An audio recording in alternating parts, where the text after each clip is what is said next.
So, I'm taking you back to Jurassic Park, the mosquito in the amber, the ancient blood inside.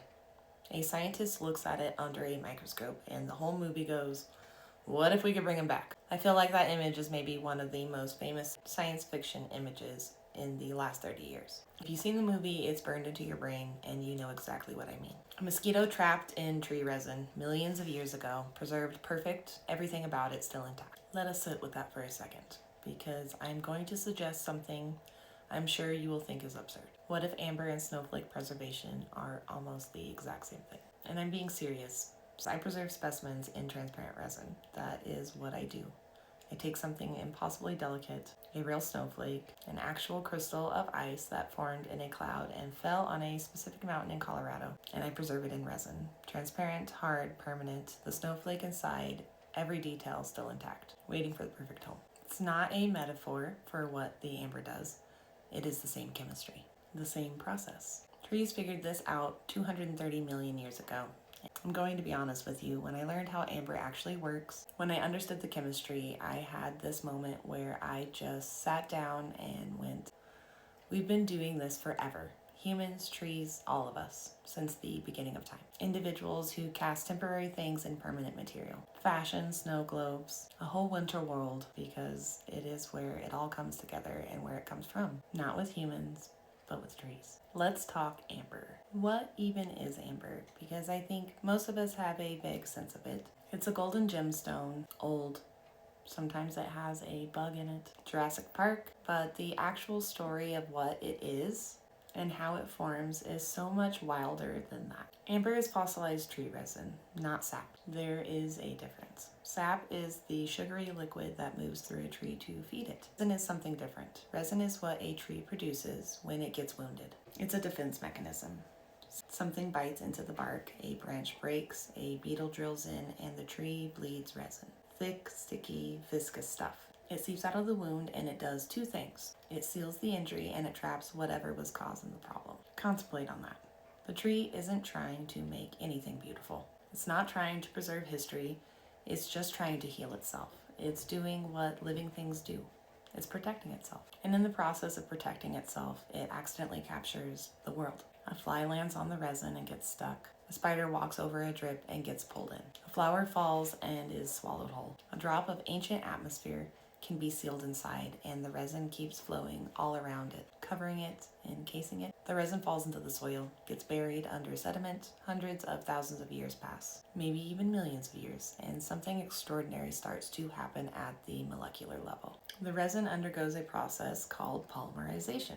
It is the same process I use to preserve snowflakes. The word sounds intimidating, but it is a beautiful concept. The organic molecules in the resin, in the absence of oxygen, under pressure and over enormous stretches of time, start bonding together into long chains. Those long chains become even longer chains, and those chains make the material harder and harder, more and more stable, until eventually what you have isn't soft or sticky anymore. What you have is a glass-like, chemically stable, transparent solid. And everything that was caught inside it when it was still resin, it's still there, sealed and protected. With amber, this doesn't happen overnight. There is a stage in between.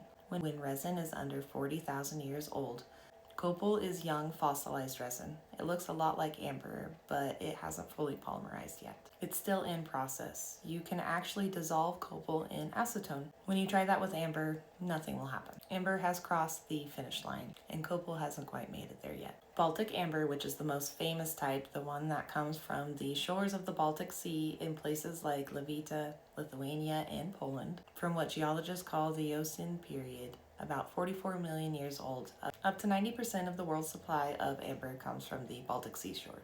Washing up on beaches after storms, people have been picking it up and going, what is this, for literally thousands of years. What is the oldest amber with creatures trapped inside, you ask? 230 million years old, the Triassic period, when dinosaurs were just beginning to exist on Earth. 2 mites and a fly discovered. Located at the Natural History Museum of New York, preserved in amber, droplets just millimeters wide. They had been sitting inside these droplets since before the Atlantic Ocean existed as an ocean, before our data of birds, before flowers, before mammals. Here's the part that gets me the most about amber preservation. The quality is superb. It doesn't just keep the shape of what it traps. We're talking about insects where the original color patterns on the wings are still visible. Flowers with actual pollen still inside. Ancient water droplets from 100 million years ago, still liquid inside a sealed amber bubble. Not a cast, not an impression, the actual thing. I think about everything in relation to what I do.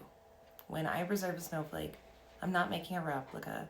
I'm not making a model of what it looked like. I need the actual snow crystal for the chemical transformation to occur. The actual structure, the amber has been doing that, preserving the real structure, not a copy, for hundreds of millions of years. And one more science wow, especially since it just happened in 2025. Scientists at the Field Museum in Chicago, working with the Foundation for Scientific Advancement, created amber-like material from pine resin in a lab. In 24 hours, the same chemistry that takes nature millions of years, they accelerated it into a single day. Same process, same result, hard, transparent, stable, resin-derived polymer. Millions of years condensed into 24 hours. Which means the question isn't if the chemistry works. We know it works. Nature proved it 230 million years ago. The question is just how fast you want to run it. Okay, so we have to address the mosquito. Michael Crichton wrote the novel in 1990. Steven Spielberg made the movie in 1993. And the core premise that you could drill into ancient amber, extract blood from a preserved mosquito, find dinosaur DNA in that blood, and resurrect an extinct animal became the most famous science premise in popular culture, possibly in history. The thing about that premise is that it is based on a completely real and completely reasonable instinct. Amber does preserve organic material with extraordinary ease, better than almost anything else on Earth. So thinking that it might preserve DNA, the molecule of life itself, is not a crazy leap. It's actually a pretty smart one. The problem is the math. DNA degrades over time. It doesn't matter how good your preservation medium is. The chemical bonds that hold DNA together slowly break down. Radiation hits them, water molecules attack them. Time just gets to them. In 2023, researchers at the University of Manchester confirmed that ancient DNA almost certainly does not survive in amber over millions of years. The chemistry of degradation is just too powerful. Even inside amber, its near perfect preservation environment, they could not find reproducible ancient insect DNA. It just hasn't happened yet. Younger specimens tell a bit of a different story. In 2021, a paper published in the journal Nature extracted DNA from 60-year-old copal inclusions. 60 years old, not 65 million, but the point is it worked. The concept is completely sound. Amber can preserve DNA. Jurassic Park got the instinct right, just the math wrong. I think about this a lot. Not the dinosaur part, the principle of it, because I'm doing a version of what Jurassic Park imagined. I'm preserving a specimen, something real, something biological, something that only existed for a few seconds. And instead of waiting 65 million years to find out what's inside, you can hold the result in your hands now. The difference between Jurassic Park and what I do is I'm working with snowflakes and not mosquitoes. And instead of the resin doing the work accidentally over time, I am absolutely doing it with intention. I feel like it's the same idea. A mosquito, a snowflake, both trapped, both perfect, both waiting for someone to hold them up to the light and say, wow, look at you. So here's the thing about amber that I don't think gets talked about enough. When most people learn about amber, they learn about the science or the dinosaur DNA thing, and then they kind of stop. But amber has a human history that is as staggering as the geological one. Humans have been obsessed with amber for a very long time. You're talking about amber beads found in Great Britain dating 9000 BCE, amber carvings from the Baltic region going back 6,000 years before the Common Era. This stuff has been precious to humans for basically as long as we can tell. The trade history, however, is where it becomes a little jaw-dropping. Starting around 3000 BCE, people in Northern Europe began trading Baltic amber and heading south. This route, which archaeologists and historians now call the Amber Road, it stretched from the shores of the Baltic Sea all the way down through Europe to the Mediterranean. It ran for thousands of miles. It was one of the oldest continuous trade networks in human history. And the same Baltic amber that washed up on beaches in what is now Lithuania traveled by human hand to Egypt, to Greece, and to Syria. Think about that for a second. Someone picked up a golden stone on a Baltic beach maybe 4,000 years ago, and it made its way to a pharaoh's tomb in Egypt. I think about the multiple sets of hands, the multiple generations, and multiple languages, all the borders and seas. The stone just kept moving. The Romans were completely obsessed. They called amber succinite, from the Latin word succinium, and they called it northern gold. There's an ancient account written by Pliny, the Elder, one of the great Roman naturalists, about the Emperor Nero. Apparently, Nero's chief gladiator, a man named Julian, was dispatched on a specific mission to the Baltic, specifically to collect amber. Not to conquer anything, not to fight, just to bring back amber. Julian returned with so much of it that the entire gladiator arena was decorated with it. The nets, the weapons, the soldiers' costumes, an entire gladiator arena, thousands of people watching, draped in amber. Nero's wife is said to have had her hair dyed amber color. But it wasn't just about decoration or fashion.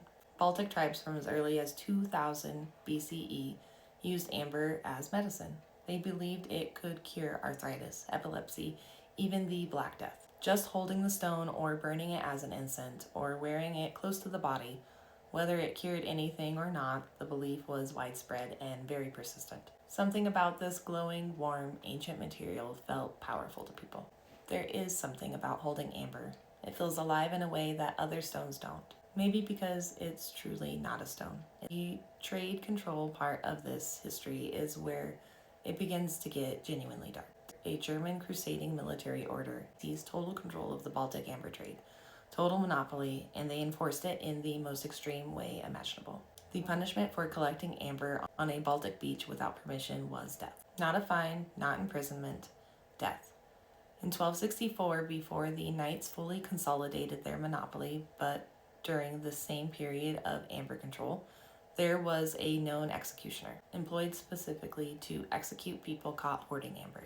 It was literally his full-time job, executing amber hoarders. A golden resin that a tree made to heal its own wounds, and people were being killed over it. Eventually, Danzig became what historians call the world capital of amber. Craft guilds formed there in 1477. These guilds made amber altars, amber shrines, amber goblets, entire devotional objects, floor to ceiling, made of the amber they collected from the Baltic shore. Which I think then brings about the most incredible thing I have ever heard of made out of amber. An entire room. Not a display case, not a cabinet, not a chandelier. An entire room, floor to ceiling, paneled in Baltic amber. The design was by a court architect. The construction took 13 years, multiple master craftsmen.